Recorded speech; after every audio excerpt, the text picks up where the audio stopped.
Hello student. मेरा नाम है शुभम और आप देख रहे हो फिजिक्स बाय शुभम सर की क्लास में। हमने मैथ्स फीट पढ़ा था। मैथ्स फीट की अपने फर्स्ट क्लास देखी थी, उसमें हमने स्ट्रक्चर की बात करी थी और बैंड फॉर्मेशन की बात करी थी। आज हम उसका सेकंड पार्ट देखेंगे जिसका नाम है द शॉर्टकी बैरियर। देखो, एक तरह से मैथ्स फीट को हम शॉर्टकी बैरियर के अकॉर्डिंग भी समझ सकते हैं। एक तरह का ऐसा मेटल सेमीकंडक्टर कॉन्टेक्ट है जिसके अंदर बहुत लार्ज बैरियर है, उसकी हाइट जो है बहुत लार्ज है। देखो यहाँ पे 5bn दिख रहा होगा, 5bp दिख रहा होगा। 5bn का मतलब है barrier in N type function, और barrier in P type function की वैल्यू बहुत ज्यादा है, किससे? केटी से। And a low doping concentration, उसकी डोपिंग कंसंट्रेशन बहुत कम है। That is less than the density of states in CB यानी conduction band and valence band. The current transport in Schottky barrier is due to mainly by majority carrier. देखो, अगर आपको current transport करवानी Schottky barrier में तो आपको majority carriers आपके ज्यादा अवेलेबल या ज्यादा यूज होंगे। The current transport in PN junction is due mainly the minority career. देखो, अगर आप पीएन जंक्शन की बात करोगे तो माइनॉरिटी कैरियर से कैरियर ट्रांसपोर्ट होगी, लेकिन अगर आप शॉर्ट के बैरियर की बात करोगे तो उसमें मेजोरिटी कैरियर्स के द्वारा करंट फ्लो होगी। फॉर शॉर्ट की barrier diodes at moderated temperature, the dominant transport mechanism is thermonic emission। ठीक है, thermonic emission of majority carriers from the semiconductor over a potential barrier into the metal। देखो, एक potential barrier develop होगा इसके अंदर, metal के अंदर majority carrier from the semiconductor में पहुंचने से पहले जो बैरियर है वो पोटेंशियल बैरियर की बात कर रहा है। पोटेंशियल बैरियर से भी हाइयर वैल्यू में अगर बैरियर है जिससे वो पार करके नहीं जा पा रहे हैं तो वो एक तरह का शॉर्ट की बैरियर भी बोल सकते हैं उस चीज को। ठीक है, हम यहाँ तीन कंडीशन की बात करेंगे। पहला है थर्मल इक्विलिब्रियम, सेकंड है फॉरवर्ड बायस में लगाएंगे, और थर्ड है अपन रिवर्स बायस में लगाएंगे। तो अपन पहले की बात करते हैं, जब अपन थर्मल इक्विलिब्रियम यानी आपका current transport bye thermionic emission process, जो हमने पहले भी जो सॉलिड स्टेट इलेक्ट्रॉनिक्स की स्टार्टिंग की थी तब बताया थर्मोनिक इमिशन प्रोसेस क्या होता है, उसी में बात करेंगे अपन। देखो यहाँ पे है, ये फर्स्ट है जिसका नाम है थर्मल इक्विलिब्रियम। देखो JMS यानी current density metal to semiconductor and current density semiconductor to metal, दोनों एक दूसरे के आसपास। और ये है हमारा बैरियर, ये है फर्मी लेवल मेटल का, ये है फर्मी लेवल सेमीकंडक्टर डिवाइस का। ये कंडक्शन बैंड है, ये वैलेंस बैंड है। ठीक है, तो ये हमारा थर्मल इक्विलिब्रियम वाली कंडीशन है। तो जिस थर्मल इक्विलिब्रियम की बात कर रहे थे उसमें क्या होता है, जो करंट डेंसिटी है वो बैलेंस होती है, इसके कारण दो इक्वल और ऑपोजिट फ्लो कैरियर। देखो, एक ऑपोजिट होनी चाहिए, एक इधर से आ रही है उधर से आ रही है। ऑपोजिट और इक्वल करंट डेंसिटी होगी तो वो बैलेंस करेगी उस कैरियर जो फ्लो हो रहे हैं। इसके कारण क्या होगा, नेट करंट जो है हमारी वो कितनी होगी, जीरो होगी। Electrons in the semiconductor tend to flow और इमिट इनटू द मेटल। अगर इलेक्ट्रॉन्स फ्लो कर रहे हैं तो वो इमिट, फ्लो भी हो रहे हैं और इमिट भी हो रहे हैं, कहां से? मेटल की ओर। And there is a opposing balancing flow of electrons from metal into semiconductor, opposite direction में। These current components are proportional to the density of electrons at boundary at the semiconductor surface. An electron can be thermonically emitted into the metal, it's energy is about the barrier height. जो इसकी energy है, जो इसकी energy को पार करके कोई electron अगर बाहर जा रहा है तो उसकी वो जो हाइट कहलाती है उसको बोलते हैं बैरियर हाइट। इसीलिए अपन जो 5s है यानी फंक्शन ऑफ सेमीकंडक्टर, उसको अपन रिप्लेस भी कर सकते हैं 5bn यानी barrier of N type semiconductor से। देखो, सेमीकंडक्टर और जो एन टाइप सेमीकंडक्टर उसको आप रिप्लेस कर रहे हो तो बैरियर की बात आ रही है वहां पे, है ना। ठीक है, देखो ये रहा, यहाँ पे एन टी एच का मतलब है thermionic process, equal to N C density of states at conduction band, C का मतलब कंडक्शन बैंड है, और ये वाला था density of states exponential -q5bn upon kT bracket close. देखो यहाँ पे है metal to semiconductor, semiconductor to metal अगर बराबर है तो सेमीकंडक्टर टू मेटल इज डाई proportional to N T H यानी थर्मोनिक प्रोसेस में। सेमीकंडक्टर बराबर है मेटल के, मेटल बराबर है सेमीकंडक्टर के, तो अपन इसको क्या लिख सकते हैं, कांस्टेंट डाई प्रोपोर्शनल हटेगा तो कांस्टेंट की फॉर्म में आएगा। और एनटीएच की वैल्यू अपन जानते हैं, ये वैल्यू होती है एनटीएच की वैल्यू। ठीक है, तो ये एनटीएच में C1 NC exponential -q5bn upon kT। ठीक है। देखो J S to M J M to S, इसका मतलब होता है current flow semiconductor to metal and current from metal to semiconductor. ये हमने बात करी थर्मल इक्विलिब्रियम की बात करी थी। अब हम बात कर रहे हैं किसमें, फॉरवर्ड बायस में। फॉरवर्ड बायस में क्या होगा एक्चुअली, देखो जो बैरियर है, बैरियर की वैल्यू इतनी बढ़ गई है और क्या हो गया, फर्मी लेवल है, ये हमारा कंडक्शन बैंड लेवल है, ये दोनों बराबर हो गए। यहाँ इसको थोड़ा ऊपर शिफ्ट कर दिया। कैसे होता है कि current flow, current transport bye thermonic emission process, this process when a forward bias current, देखो इस डायग्राम में देखो, when a forward bias vf is applied to the contact, the electrostatic potential, ये रहा, the electrostatic potential difference across the barrier is reduced, energy density of surface increases to, देखो वही वाली बात है, NTH NC minus Q five B M. देखो minus का V F आ गया, फॉरवर्ड बायस का voltage upon K T. Normal thermionic emission में क्या था, नॉर्मल में हमारा क्या था, नॉर्मल हमारा वोल्टेज ना 5 bn ही था। यहाँ पे क्या हो गया, 5 bn में से वी एफ माइनस हो जाएगा। एक बार अगर आप रिवर्स बायस लगाओगे तो क्या हो जाएगा, प्लस वी आर हो जाएगा, वोल्टेज ऐड हो जाएगी, है ना।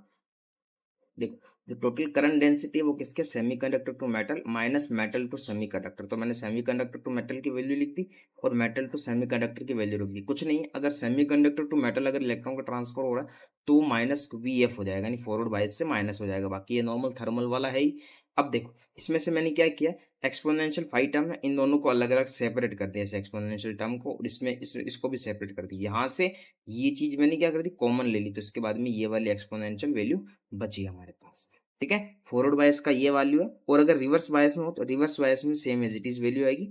वहां पे क्या हो जाएगा, आपको यहाँ पे रेफर करना है V F tends to minus का वी ऑफ आर, रिप्लेस करना है। ठीक है, तो ये मैंने वी एफ की जगह वी आर लिख दिया माइनस का, बाकी एज इट इज सब कुछ सेम है। देखो जे बराबर J S exponential Q V upon K T minus one, ये टर्म अपने पहले ही पढ़ चुके हैं करंट डेंसिटी के फ्लो के रूप में। तो यहाँ पे जे एस क्या है, जे एस को मैंने माना ये ए हो गया, ए टी स्क्वायर, इसको मैंने माना है किसको, सी वन एन सी को मैंने माना है ए टी स्क्वायर, ऐसा रिप्लेस किया है। ठीक है, और नॉर्मल इक्वेशन लिख दी ई की power minus Q five M B M upon K T. ठीक है, तो ये जो जे एस कहलाता है ये कहलाता है सेचुरेशन करंट डेंसिटी। और ये है हमारा जो डायग्राम है, ये हमारा डायग्राम बना है रिवर्स बायस के अंदर। ठीक है, अब देखो टू शॉर्ट की डायोड्स है, उनको अगर आप फॉरवर्ड में आईवी कैरेक्टरिस्टिक देखना चाहते हो तो कैसी होगी, देखो फॉरवर्ड बायस में आप करंट फ्लो करवाएगा, शॉर्ट की डायोड से तो आप सिलिकॉन और जर्मेनियम आर्सेनाइड जो कंपाउंड सेमीकंडक्टर सिलिकॉन है, एक है गैलियम आर्सेनाइड, इन दोनों की बात करेंगे। ठीक है, तो इन दोनों में देखो अपना जो ग्राफ बन के आया, कैरेक्टरिस्टिक ग्राफ बन के आया है, जैसे गैलियम आर्सेनाइड का डब्ल्यू के साथ और डब्ल्यू का एसआई के साथ। ठीक है, electrons in the valence band, electrons in the valence band flow into metal because, electron valence band से मेटल के अंदर फ्लो क्यों हो रहे हैं, क्योंकि there is no barrier there and holes diffuse into the semiconductor to form the minority current under forward bias. ये line आपको ध्यान में रखनी है कि इलेक्ट्रॉन्स कहां से कहां, वैलेंस बैंड टू मेटल के अंदर अगर फ्लो हो रहा है तो उसके अंदर क्या होता है, बैरियर नहीं है। होल का क्या है, होल तो इलेक्ट्रॉन के कारण डिफ्यूज हो गए, तो क्या माइनॉरिटी कैरियर के कारण फॉरवर्ड बायस में करंट फ्लो हो गई, पी टाइप के कारण फॉरवर्ड बायस है ना। तो देखो जेपी बराबर क्या है, जेपी जीरो ई की power Q V upon K T minus one. जेपीओ अपन पहले से भी जानते हैं, डीपी डिफ्यूजन प्रोसेस में आता है एन आई का square upon LP, N D LP क्या है, उसकी डिस्टेंस है। ठीक है, द माइनॉरिटी कैरियर डिफ्यूज, देख लो एक बार, the minority carrier diffuse current is order magnitude smaller, minority carrier है, डिफ्यूजन करंट के ऑर्डर में होगी तो मैग्नीट्यूड जो होगा उसका स्मॉल होगा, माइनॉरिटी कैरियर का मैग्नीट्यूड स्मॉल होगा मेजोरिटी कैरियर करंट कैरियर से। ठीक है, a Schottky diode is unipolar device, इसका कारण जो है a Schottky diode is a unipolar device, इसका कारण है कि minority carrier diffusion current in is order of magnitude smaller than majority current carrier.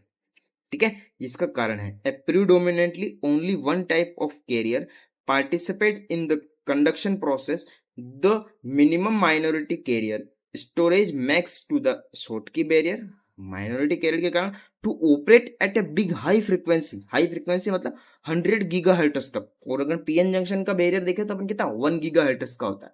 ठीक है, तो पिछले लेक्चर में हमने क्या देखा था, उसमें देखा था अपन ने शॉर्ट की डायोड, शॉर्ट की जो बैरियर है उसके बारे में बात करी थी, पोटेंशियल एक तरह का बैरियर है। अब हम बात करेंगे ओमिक कांटेक्ट का मतलब क्या होता है। एक सेमीकंडक्टर, एक मेटल सेमीकंडक्टर कांटेक्ट होता है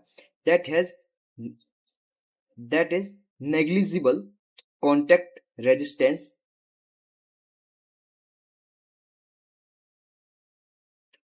negligible contact resistance relative to the bulk or series resistance of semiconductor. A metal semiconductor contact has negligible contact resistance relative to the bulk or series. देखो बेसिकली हम बात किसी कर रहे हैं, ओमिक कॉन्टैक्ट का मतलब होता है कि वो आप किसी भी तरह से उसको कनेक्ट कर सकते हो और रेजिस्टेंस की वैल्यू उसको आप सीरीज में कंटिन्यूसली रजिस्टर, जो रेजिस्टेंस की बात है वो नहीं होता है उसके अंदर, और बल्क के रूप में आप सीरीज के रूप में उसको जोड़ सकते हो।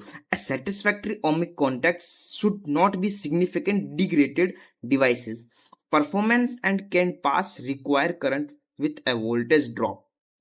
सेटिस्फाई करेगा ओमिक कॉन्टैक्ट को, और वोल्टेज ड्रॉप की value that is small compare to the drop across the active region of device. Active region में अगर काम करेगा तो उसको वोल्टेज ड्रॉप की वैल्यू बहुत कम हो जाएगी और सेटिस्फैक्ट्री करेगा ओमिक कॉन्टैक्ट के लिए। तो हम जो स्पेसिफिक कॉन्टैक्ट रेजिस्टेंस जो देखते हैं आरसी की वैल्यू, आरसी की वैल्यू का मतलब है 1/dj/dv। जे का मतलब करंट डेंसिटी का इनवर्स करोगे तो आपको आरसी की वैल्यू मिल जाएगी। आरसी क्या कहलाता है? स्पेसिफिक कॉन्टैक्ट रेजिस्टेंस, जिसकी वैल्यू नेग्लिजिबल होती है, क्योंकि हम ओमिक कॉन्टैक्ट में यही बात करते हैं कि नेग्लिजिबल कॉन्टैक्ट रेजिस्टेंस होना चाहिए बल्क, जिससे हम क्या कर सकते हैं अपनी डिजायर वैल्यू के साथ साथ उसको बल्क और सीरीज में जोड़ सकते हैं। अब देखो, for metal semiconductor contact at low doping concentration the thermionic emission current dominates the current transport J बराबर A T² अपने पहले भी बात करी थी। ये जो बना वैल्यू आया था, क्योंकि उनको किसके किसके बराबर लिखा था इसको, JS सेचुरेशन करंट के बराबर लिखा था ATQE इसको, ठीक है। अब देखो आरसी क्या मतलब, इसका डिफरेंशियल करो किसके रेस्पेक्ट में, वी के रेस्पेक्ट में, तो मैंने इसका वी के रेस्पेक्ट में डिफरेंशियल किया। ये इक्वेशन हमें क्या बताती है? ये इक्वेशन बताती है कि a metal semiconductor with low barrier height, एक ऐसा मेटल सेमीकंडक्टर ओमिक कांटेक्ट में जिसका जो बैरियर हाइट है वो बहुत कम होनी चाहिए, ताकि should be use obtain small RC मतलब बहुत छोटा रेजिस्टेंस हो, इसको प्रॉब्लम्स नहीं आए कॉन्टेक्ट कनेक्ट करने में। जबकि देखो आप अगर पीएन जंक्शन को कनेक्ट करते हो तो उसमें बैरियर की वैल्यू बढ़ जाती है और बैरियर बहुत हाई हो जाता है, जैसे शॉर्ट की बैरियर में हमने देखा था।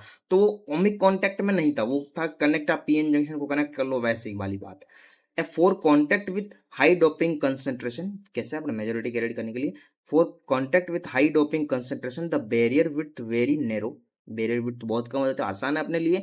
आराम से अपन क्या कर सकते हैं, इसमें टनलिंग कर सकते हैं, क्योंकि बैरियर जो है, बैरियर विड्थ जो है वो वेरी बहुत छोटी हो जाती है, नैरो हो जाती है। Current become dominate the tunneling current. अब देखो टनल किया है तो टनलिंग करंट भी proportional to the tunneling probability, की कितनी प्रोबेबिलिटी है उस इलेक्ट्रॉन को उस बैरियर से टनल करने में, क्योंकि उतना तो पार कर नहीं सकता, उसको टनल करने में क्या प्रोबेबिलिटी, तो आई करंट बता रहा है, करंट फ्लो करवाएगा ना tunnelling current, exponentially -2W√2mn Q5B-QV/H²।